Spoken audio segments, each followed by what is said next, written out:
Frank was talking about how unique this first day is, and what are you trying to take out of it versus just what it's been like from your expectation about just getting in the gym, starting to see what it's like with some of these guys? How unique is this all? Is this Mike? Sorry. Yes, sir. This is Mike. Big win for our Vikings. Big win for our Vikings. Dan Bailey. It took a little bit. I mean, it took a little bit. You're right. But back to serious business. It's definitely unique, and I guess that's just kind of the mentality that everybody, myself included, is embracing. Coming to this organization, a championship organization, with a goal to defend and repeat.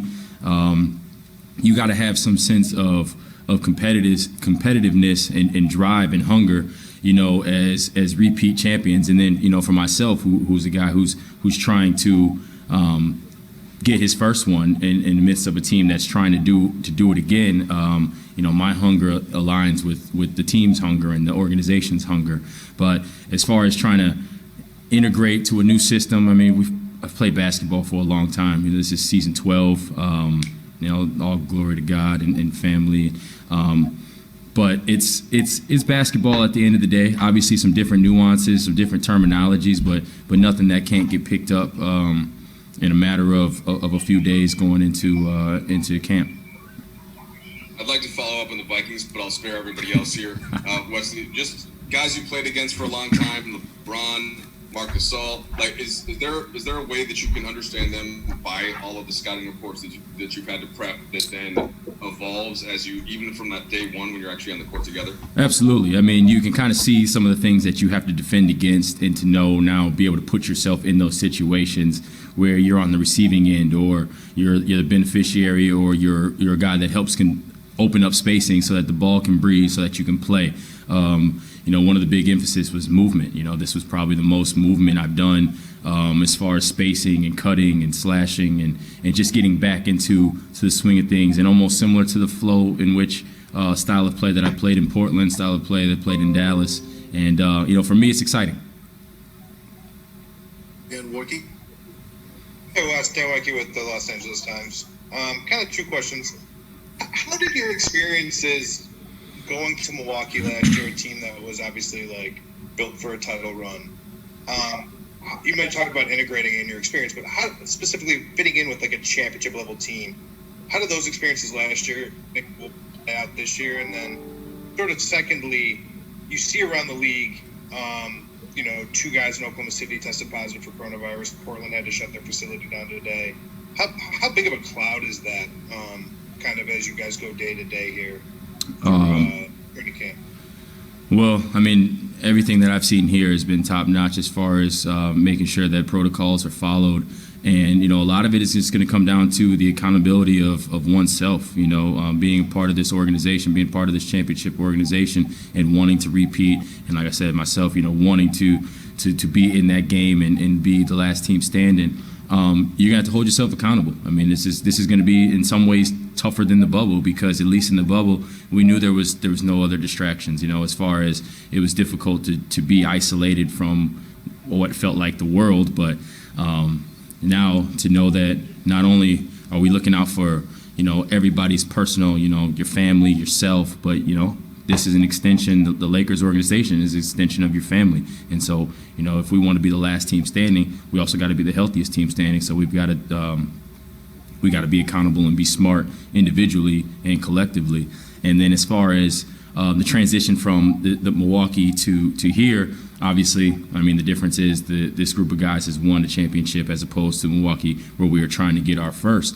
And the hunger is same, but it's also different at the same time. You have that pedigree about you, the wherewithal, having been there, having done it, and just trying to learn from it, but at the same time knowing that basketball is basketball, and just trying to be in the right spots at the right time to make plays and be in playing basketball again. Dave? Hey, Wes. When you guys, David Bennett with ESPN, when you guys look at this preseason slate and these 4 games you have, how much are you going to kind of judge your team or measure your team versus you would in a normal year, considering you have so little time leading up to these games? I don't know. I mean, I only really know one way to judge, and that's off of, wins, performance, how hard we go, the little things. Your shot may not be there.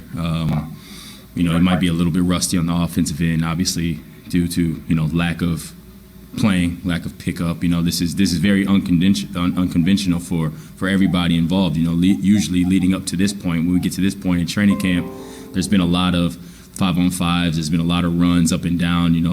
We got to be smart going into this. I mean, you don't want an NFL situation where no preseason and go straight to games, and you see a lot of guys going out within the first 2-3 weeks of the season.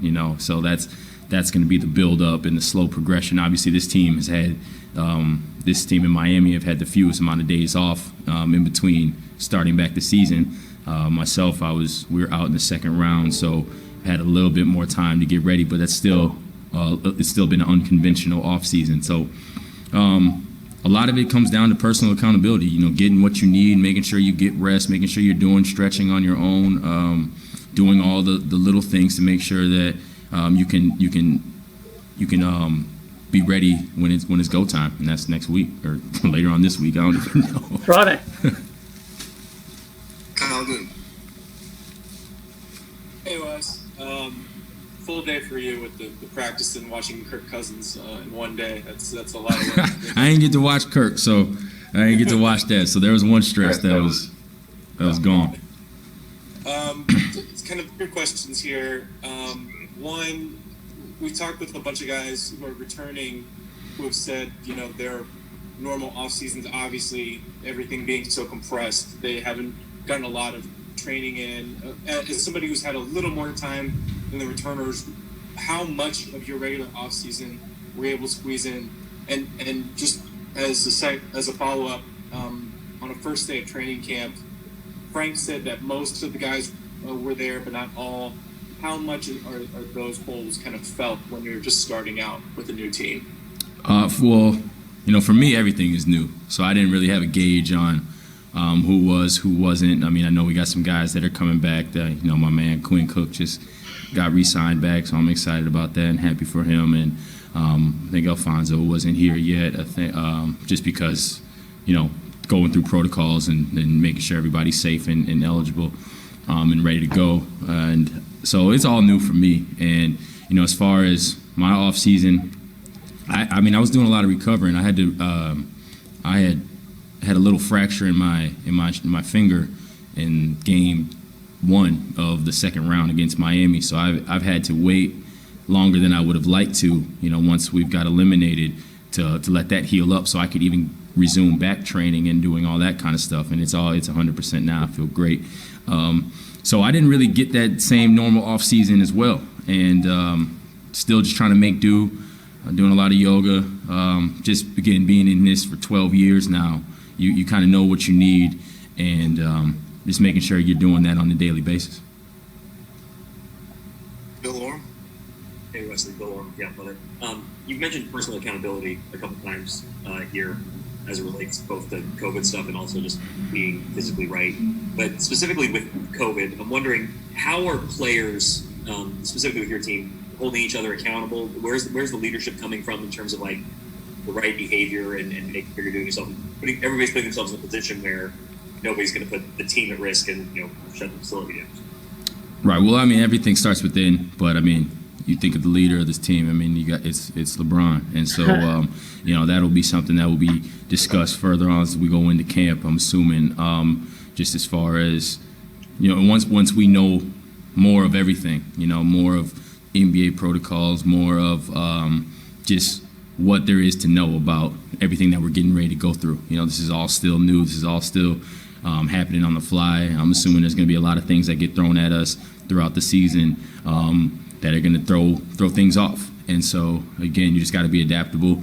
You got to be you got to have that right frame of mind, right focus, knowing that above anything else, health is going to be the number one thing for us. And whether that's your body, and that's with this with COVID. So we got to be smart, and knowing that in order to be the last team standing, we got to be eligible to play. All right, last two questions. Mark Medine. Hey Wes. Mark, Virginia here, USA. How you doing? So Carter here, you already know what it's like to play without fans when you're in the bubble. So I was wondering, in what ways will that experience again be easier to adapt to, and what other adjustments do you think will come up because you guys are now playing in NBA arenas? I don't really know. I mean, I guess right now everybody's just got to go into expect the unexpected. And I've been saying personal accountability for a long time. I think that's just really what's going to have to come down to, and to be ready for whatever.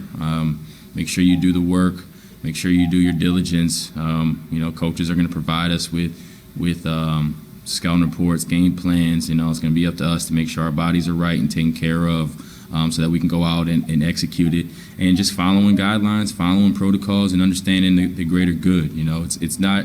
It's not hard to sacrifice when there's something bigger than you. And for this organization, it's repeating. For myself, it's getting my first one, and being the last team standing, and doing it together, and being tied in together. And that's what I took away from this first day. Even before this first day really started, that was the feeling, and that was the draw of this organization. It's bigger than everybody else. Last one for you, Alan Sliwa. Hey, Wes, 710 ESPN.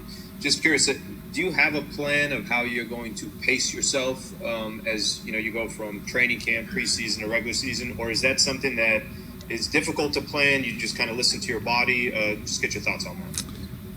Truthfully, I haven't even thought about that. I have not thought about that at all. So appreciate you giving me something else to think about during a time where we have no idea what anything is going to be, which way is up sometimes. I trust this staff, this organization, and I think it's going to be a daily thing. It's going to be something that you're going to have to get comfortable being uncomfortable. And I think that personally myself, obviously I was not a part of this team in the bubble, but I was proud of myself for being able to get comfortable in an uncomfortable environment. And obviously the Los Angeles Lakers showed that they were elite at being uncomfortable in an uncomfortable, or being comfortable in an uncomfortable environment, which by winning the whole thing. So I'm not worried about that. Obviously, every day can bring about a new challenge, and it's just a matter of making sure that you do everything in your power, because obviously